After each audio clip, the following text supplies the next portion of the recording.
The moment my new supervisor slid that performance review across the conference table without even looking up from his phone, I knew something had shifted permanently inside me. Not anger. Something quieter and more dangerous than anger. 31 years. That's how long I'd been keeping Hargrove Industrial's chemical processing facility running without a single OSHA recordable incident. 31 years of arriving before sunrise, of memorizing every valve, every pressure gauge, every quirk in a system so complex that the manufacturer's own engineers called me when they had questions. My name is Raymond Calloway.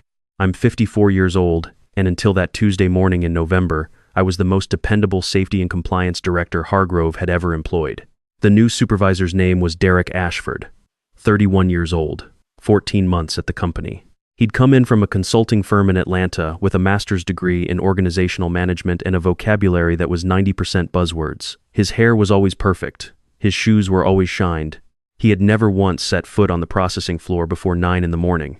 "Raymond," he said, finally setting his phone face down on the table, "we appreciate everything you bring to this team. But after a thorough review of leadership competencies across the department, I've made the decision to appoint someone else as regional safety director." I kept my expression exactly where I wanted it. 31 years in industrial safety teaches you to stay calm in crisis situations. A chlorine line rupture at 3 in the morning will teach you that panic is a luxury you cannot afford. So will this kind of meeting. "May I ask who was selected?" I said. "Trevor Hollins. He brings a fresh perspective on compliance culture and stakeholder communication." Trevor Hollins had been at Hargrove for 16 months. Before that, he'd worked in marketing. His most recent safety certification was a 2-day online course he'd completed in February. I had written the company's entire chemical handling protocol from scratch after the EPA updated its risk management program regulations in 2019. Those protocols had kept us out of court twice and out of the news every single day for the past 5 years. "I see," I said. "Thank you for the feedback." Derek looked mildly surprised that I wasn't upset. He'd probably rehearsed responses to pushback. I gave him nothing to respond to. "Your current responsibilities remain unchanged," he continued, relieved. "We just need Trevor in the director chair for the bigger picture vision going forward." I walked back to my office, sat down at my desk, and looked out the window at the processing floor below. Unit 4 was running a batch cycle. I could hear the compressors cycling through their sequence, a sound I knew so well I could diagnose problems by listening through the wall. 2 years ago, I'd caught an early-stage seal failure on reactor 3 just from the pitch of the compressor. Prevented what could have been a serious hydrogen sulfide release. Derek had been in a strategy meeting in Charlotte that day. He'd sent an email saying, "Great catch" afterward. My son Marcus was home from college for the week. He was 22, studying environmental engineering at Georgia Tech, partly, I suspected, because he'd grown up watching me care about exactly those things. His mother, Diane, had passed 4 years ago from an aggressive form of lymphoma that had moved faster than anyone expected. After that, Marcus and I had learned to talk about the things that mattered. He'd told me at Thanksgiving that he was thinking about environmental consulting. I'd told him I was proud of whatever he chose. The promotion would have meant a $45,000 salary increase and, more practically, the kind of title that would fund my half of his graduate school without touching my retirement. We'd planned on it. I hadn't told him it was in jeopardy. He had enough to carry. I sat at my desk for a long time after that meeting, thinking about something my old foreman used to say back when I was starting out. You can do the right thing for the wrong reasons for a long time, but eventually you have to ask yourself who you're actually working for. I'd been working for Hargrove, their contracts, their compliance record, their bottom line. I had made their problems my personal emergencies for 3 decades. I had answered calls at 2 in the morning and driven through ice storms and spent weekends documenting procedures so detailed that any competent person could follow them. Any competent person. That was the part I'd never stopped to examine. The next morning, I arrived at 8 o'clock. Not 7, not 6:15, 8. For the first time in 11 years, I did not walk the processing floor before my shift. I did not check the overnight incident log. I did not review the batch reports that the night crew always left on my chair. I sat down at my computer, pulled up my assigned task list, and began working through exactly what was documented in my job description. By 10:30, my phone rang. It was Gary Sims, the floor supervisor for Unit 4. "Ray, you see the pressure variance on the secondary containment sensors this morning?" "I haven't reviewed the overnight reports yet," I said. "Have you logged it in the incident tracking system?" A pause. Gary had worked with me for 14 years. He had never once heard me say that before. "I mean, not yet. I usually just tell you and you..." The protocol is to log it first, I said pleasantly. Once it's in the system, it gets routed to the appropriate response team based on severity classification. The flowchart is in the compliance manual, Section 4, Appendix B. Another pause. There's a flowchart? 47 pages, color-coded by chemical class and hazard level. I wrote it in 2018 and updated it after every regulatory change since then. Gary was a good man, competent, experienced. He just had never needed to look at a flowchart because I had always been the flowchart. I heard him exhaling on the other end of the line. Okay, he said slowly. I'll get it logged. Great. Let me know if you have questions about the process. I hung up and returned to my assigned work, reviewing documentation for our annual OSHA 300 log submission. My actual, documented, job description responsibility.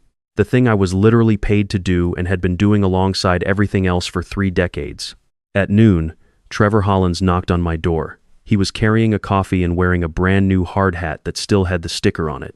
He'd been given the regional safety director title 2 weeks ago and hadn't yet figured out that hard hats on the floor were color-coded by role. Hey Raymond, quick question. Sure. The EPA sent over a pre-inspection notice for the RMP audit next month. Derek wants me to lead the preparation response. Where do we keep all that documentation? I turned from my screen slowly. The risk management program files are in the shared compliance drive. Folder labeled RMP, subfolders organized by regulatory cycle. The most recent full submission is from 2022, and the amendment addenda are filed chronologically underneath it. Trevor was nodding, but his eyes had the slightly glazed quality of someone who had just been told directions in a foreign language. And the hazard analysis updates? The ones from the process safety review? Process hazard analysis reports are in a separate folder. PHA, capital letters. Last full revalidation was completed in March of this year. 14 months of work. It's about 340 pages. Trevor stared at me. Can you just walk me through it? 30 minutes maybe? I have the OSHA log audit this afternoon, I said, and the monthly contractor safety briefing at 3. My schedule's pretty tight today, but everything you need is documented. The table of contents alone should get you oriented. He left looking like someone had pulled the chair out from under him. I returned to my work. That evening, Marcus was at the kitchen table when I got home at 5:15, the earliest I'd been home on a weekday in longer than I could accurately remember. He looked up from his laptop with genuine surprise on his face. Dad, it's not even dark out. I work until 5, I said. Apparently I'd forgotten that. He watched me hang up my jacket with the careful attention of a young man who had lost one parent and was always quietly monitoring the other. Everything okay? I considered the question. I'm figuring some things out, I said. He nodded slowly, the way he did when he was deciding whether to press further. You want to talk about it? Not yet. How's the thesis coming? Groundwater contamination modeling is going to be the death of me. Sit with me and tell me about it. We talked for 2 hours. He explained groundwater plume modeling with the kind of enthusiasm that reminded me of how he used to explain baseball statistics when he was 10. Somewhere around 7 o'clock, my work phone started buzzing on the counter. I turned it face down and kept listening to my son describe fluid dynamics in a way that made me proud in a place I'd almost forgotten was there. Mom would have understood this stuff, Marcus said eventually, quieter. She would have asked better questions than me, I agreed. The phone had buzzed 14 times by the time I finally looked at it before bed. The messages escalated in urgency across a 2-hour window. Gary Sims, Derek's assistant, and finally Derek himself, whose last voicemail had the carefully controlled pitch of someone trying not to sound panicked and failing. I went to sleep well. The second morning was different from the first. The second morning, the facility had the particular atmosphere of a place that had been running on invisible infrastructure and had just discovered the infrastructure wasn't invisible, it had been a person. I walked past 3 separate clusters of people having urgent conversations in the hallway. Unit 4's pressure variance, apparently still unresolved, had escalated overnight and now required a formal corrective action report submitted to our insurance carrier within 48 hours. The EPA pre-inspection notice had been forwarded up to the VP of Operations, who apparently had not known that our last full RMP update had been authored almost entirely by one person who was now, technically, not the regional safety director. Trevor Hollins intercepted me at my office door with the expression of a man who has just learned that the building he bought does not have a foundation. Raymond, I need your help. Today, the EPA notification requires a designated responsible party response, and Derek wants me to sign it, but I don't understand half of what's in the RMP file and the audit is in 4 weeks. The RMP response protocol is in Section 2 of the Regulatory Compliance Manual, I said. The responsible party designation form has a walkthrough in Appendix C. It was designed specifically so that any certified safety officer could complete it without my direct involvement. My certification is more on the organizational side. What certifications do you hold? The silence that followed that question lasted long enough to be its own answer. I'll make sure the manual is accessible from your workstation, I said, stepping past him. Derek appeared at my office around 11. His tie was loosened, which I had never once seen before, and he had the specific energy of someone who had spent the morning on defensive phone calls. Raymond. My office. Now. I followed him down the hall and took the seat across from his desk. He closed the door. The Unit 4 situation has escalated. The overnight variance triggered an automatic insurance notification. The EPA audit is in 4 weeks. Trevor is in over his head. And I just got off the phone with the VP of Ops, who informed me that our entire compliance documentation infrastructure was built by you, is maintained by you, and is not fully understood by anyone else in this facility. He paused. Is that accurate? That's accurate, I said. Why didn't you tell me that when we discussed the directorship? I looked at him steadily. You didn't ask. His jaw tightened. I'm asking now. Our RMP is 340 pages and was built over 9 years to reflect every EPA, OSHA, and DOT update during that period. Our process hazard analyses are integrated with our insurance compliance requirements in a way that took me 4 years to develop. Our emergency response protocols cross-reference state and federal requirements and have been field-tested twice during actual incidents. All of that documentation exists, and any competent certified industrial hygienist could learn to use it. But it would take time. How much time do you have before the EPA pre-inspection? He looked like he was doing math that was not going to come out in his favor. 4 weeks, he said. Then I'd suggest we have a different conversation, I said. Derek studied me for a long moment. I'd worked for Hargrove long enough to know when a man was recalculating. This was recalculating. What would that conversation look like? That depends on whether you're asking because you genuinely want to solve the problem or because you want to manage the crisis and return to the previous arrangement. He shifted in his chair. What's the difference? The previous arrangement had me doing the work of a regional safety director, a compliance manager, and a regulatory liaison while holding the title and compensation of none of those things. I accepted that arrangement because I cared about the facility's safety record more than I cared about my own advancement. I'm reconsidering that priority. The room was quiet. Through the window behind Derek's desk, I could see Unit 4 on the floor below. A maintenance crew was gathered around the secondary containment unit, consulting a printed document I recognized as the first page of my manual. They were on page 1. The unit had 47 pages. Derek leaned back in his chair. I'll need to speak with the VP of Operations. I'd recommend moving quickly, I said. The insurance carrier notification deadline is Thursday. I returned to my desk and completed the OSHA 300 log audit by 2:15. I submitted it on time. I attended the contractor safety briefing at 3. I left at 5. That evening, Marcus and I drove out to the reservoir where Diane and I used to take him when he was small. We hadn't been there since the summer before she got sick. We sat on the tailgate in the dark and ate sandwiches, and he told me about a professor who had recommended him for a fellowship in environmental remediation. That's a big deal, I said. It's competitive. But she said my modeling work was the strongest in the cohort. It is a big deal, I said again. Your mom would have printed out the email and put it on the refrigerator. He laughed a real laugh, not the careful kind. She would have laminated it. My phone had 31 missed calls by the time we got home. 3 voicemails from Derek, 2 from the VP of Operations, whose name was Carol Whitfield. 1 from Gary Sims that was mostly just the sounds of a man standing next to something that was making a noise it shouldn't. And 1 from our insurance carrier's compliance liaison, a woman named Sandra Pierce, who had worked with me for 6 years and whose message was concise and direct. Raymond, I don't know what's going on over there, but someone needs to call me back tonight. I called Sandra back. I told her I was aware of the Unit 4 situation, that I had submitted all required documentation on schedule, and that I would have a corrective action plan filed by Thursday. She sounded relieved in a way that told me she had been less than relieved before I called. I don't know who this Trevor is, she said carefully, but the responsible party form he submitted this afternoon had 3 regulatory citations wrong. I'll handle Thursday's submission, I said. Thank you, Raymond. I don't know what they'd do without you over there. I thought about that for a while before I went to sleep. The next morning, Carol Whitfield was waiting in Derek's conference room when I arrived at 8 o'clock. She was 58, had been VP of Operations for 11 years, and had the particular manner of a person who had seen exactly this kind of situation before and was not enjoying seeing it again. Derek was seated to her left, looking like he'd had approximately 3 hours of sleep. Also in the room, Trevor Hollins, who had the expression of a man attending his own performance review, and Gary Sims, who had apparently been summoned to describe the Unit 4 situation firsthand, and who gave me a look when I sat down that contained approximately 30 years of working relationship communication in 2 seconds. "Raymond," Carol said, "thank you for coming in. I'll be direct. We have an EPA pre-inspection in 4 weeks, an open insurance corrective action, and a compliance infrastructure that appears to have been entirely dependent on one person who was not appropriately recognized for that dependence. I'd like to understand your perspective on how we got here." I took a breath.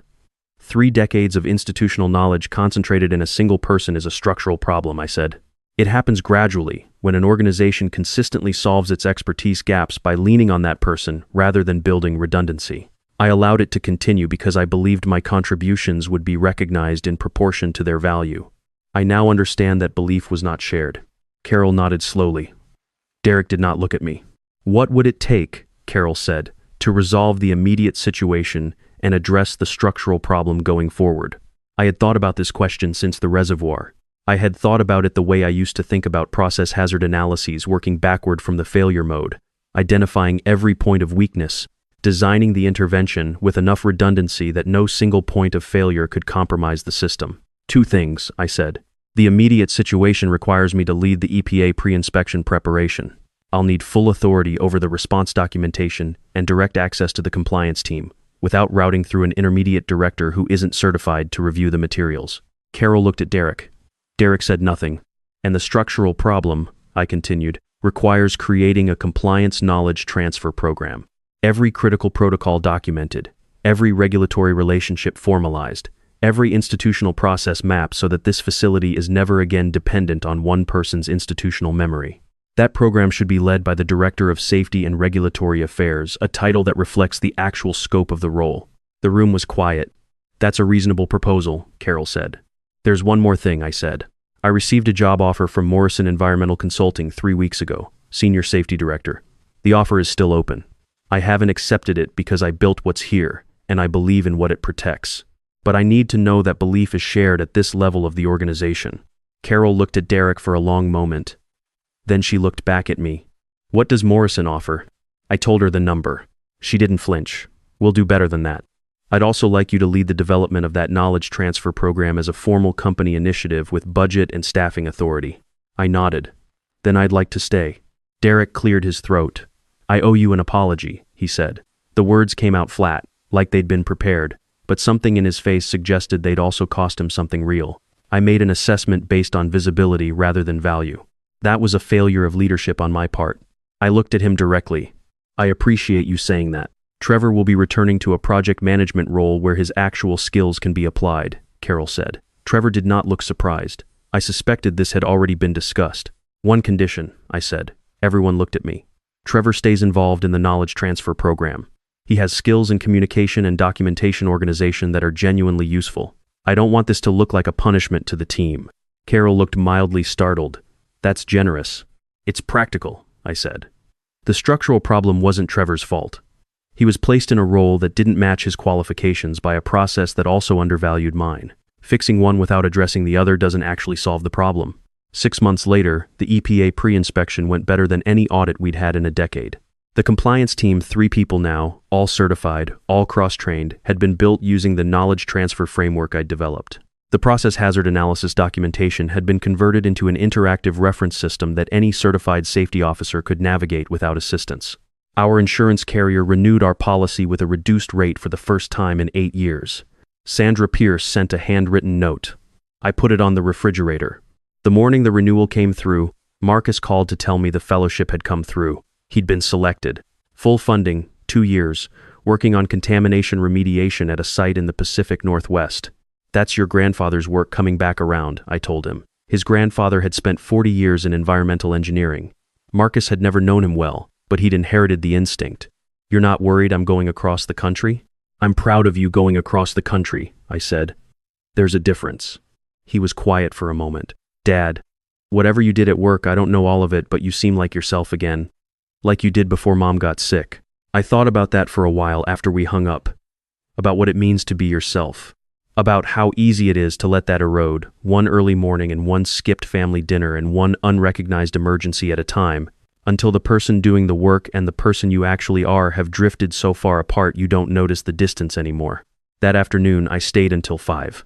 I locked my office door, walked past Unit 4, running clean, pressure stable, the night crew well-trained and fully documented, and went home. Sometimes the most powerful thing you can do is simply stop pretending that being indispensable is the same thing as being valued. They are not the same thing. One is a trap. The other is a choice. I had finally learned the difference.